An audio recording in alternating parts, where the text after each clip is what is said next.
안녕하세요. 초사부입니다. 이번 시간에는 음량에 대하여 알아보겠습니다. 먼저 부족한 강의를 듣고 의견을 보내주신 분들께 모두 감사합니다. 계속해서 부족한 부분은 수정해 가도록 하겠습니다.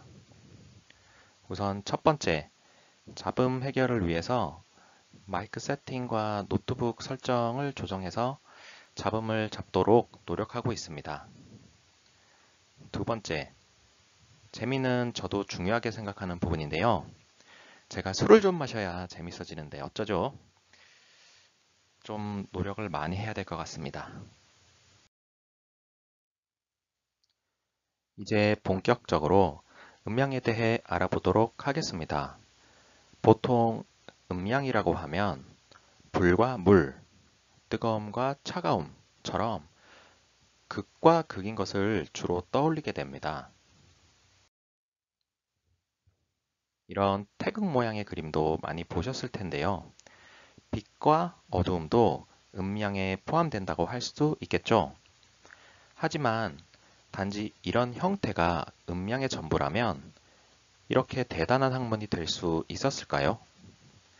음량에 대해서 더 파헤쳐 보겠습니다. 자, 가상의 세계를 상상해 보겠습니다. 여기 보이는 그래프는 시간의 흐름에 따른 빛의 세계를 표현한 것입니다.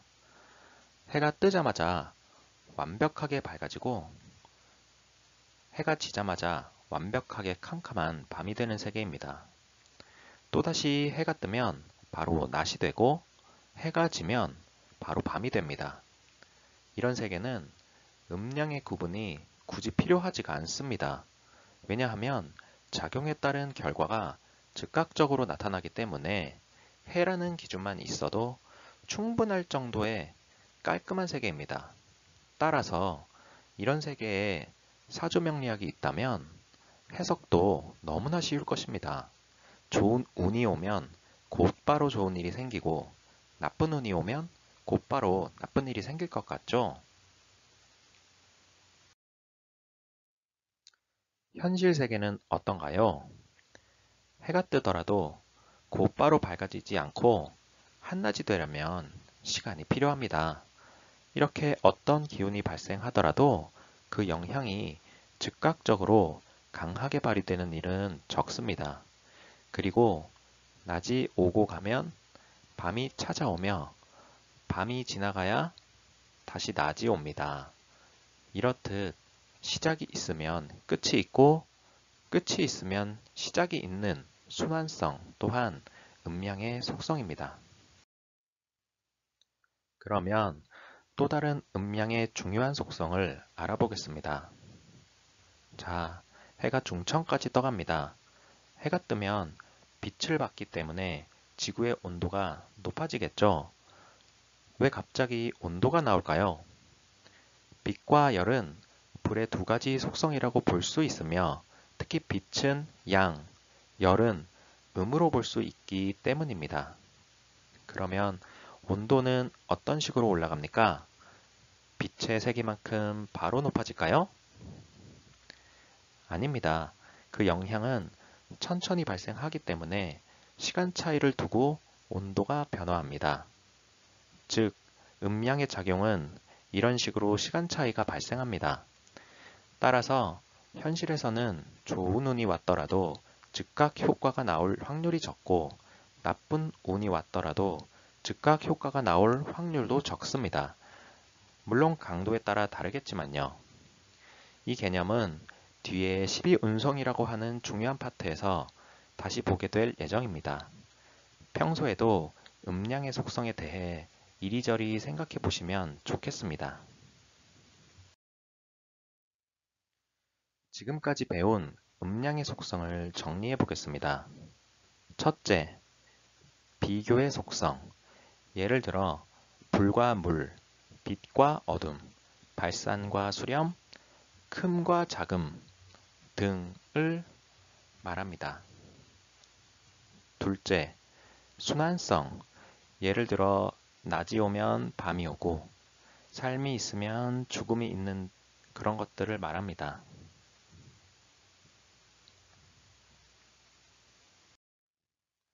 셋째, 양기운의 작용에 대한 기질의 형성, 예를 들면 태양빛에 따른 온도의 변화 등을 말합니다.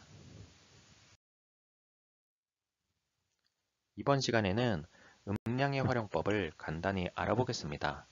먼저 음량을 배우는 것도 결국에는 사람의 사주 분석을 위한 것이니까 사람에 대한 음량을 보도록 하겠습니다. 여기 여성과 남성이 있습니다.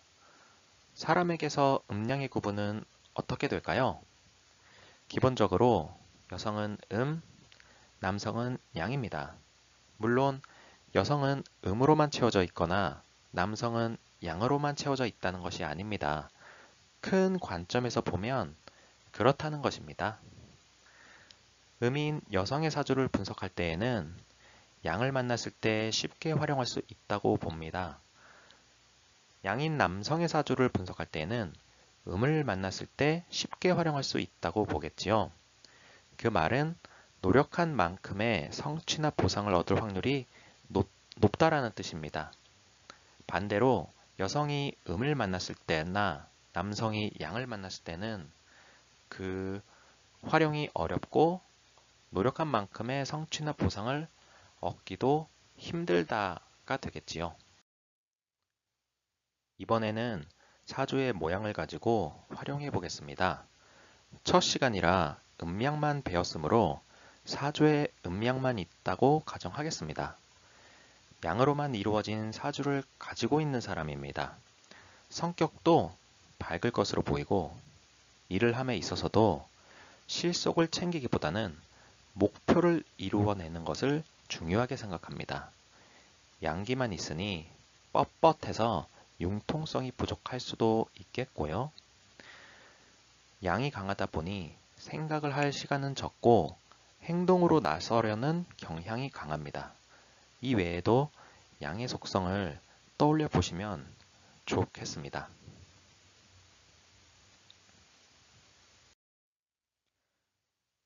이제는 음으로만 이루어진 사주를 가지고 있는 사람입니다. 성격은 어둡거나 음침하거나 우울할 것 같습니다. 음은 실속을 먼저 생각하고 그러다 보니 실속을 위해서라면 어떤 일이라도 서슴지 않을 것 같습니다. 음은 어둡기 때문에 생각을 많이 하게 되고 어두우니 행동을 조심스럽게 합니다. 이런 식으로 양만 가지고도 많은 분석이 가능합니다. 따라서 사주 공부를 하시면서 많은 연습을 해보시기 바랍니다. 이것으로 음양에 대한 강의를 마치고 앞으로의 강의 순서를 간략하게 말씀드리고자 합니다. 앞으로 천간지지와 합, 중, 형, 파, 해를 먼저 시작하고 그 후에 오행을 설명드릴 예정입니다. 보통의 순서라면 오행이 먼저 나오겠지만 저는 천간지지를 먼저 설명드리려고 합니다. 그 이유는 오행 강의에서 말씀드릴 예정입니다. 그 다음 순차적으로 12운성부터 배우자 인연법까지 계획해 보았습니다. 그런데 이것은 예상되는 순서일 뿐입니다. 왜냐하면 이제부터 배우실 부분들은 모두 중요하면서 분량도 상당히 많습니다. 그리고 여기에 포함되어 있지 않은 배워야 할 부분들도 상당히 많습니다.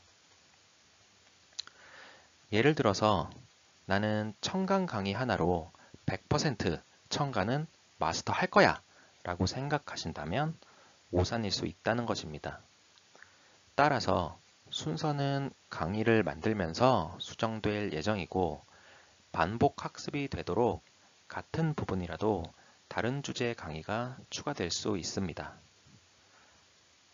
마지막으로 난이도가 처음부터 너무 높으면 중도 포기할 수 있기 때문에 난이도 조절도 필요할 것 같습니다.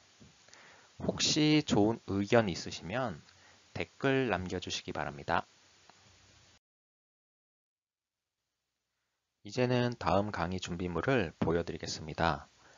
영어를 배우려면 알파벳을 먼저 익혀야 하듯이 사주를 공부하시려면 기본 글자인 간지를 익혀야 합니다. 따라서 천간과 지지의 정의는 현재 모르더라도 간지는 다음 시간까지 눈에 익혀주시기 바랍니다. 자, 이번 시간에는 음양에 대하여 설명드렸습니다. 오늘 마이크 테스트 하느라고 목이 맛이 갔습니다. 불편하셨더라도 이해 부탁드리고요. 궁금한 점이나 오류가 있다면 댓글 남겨주시기 바랍니다. 지금까지 초섭이었습니다. 감사합니다.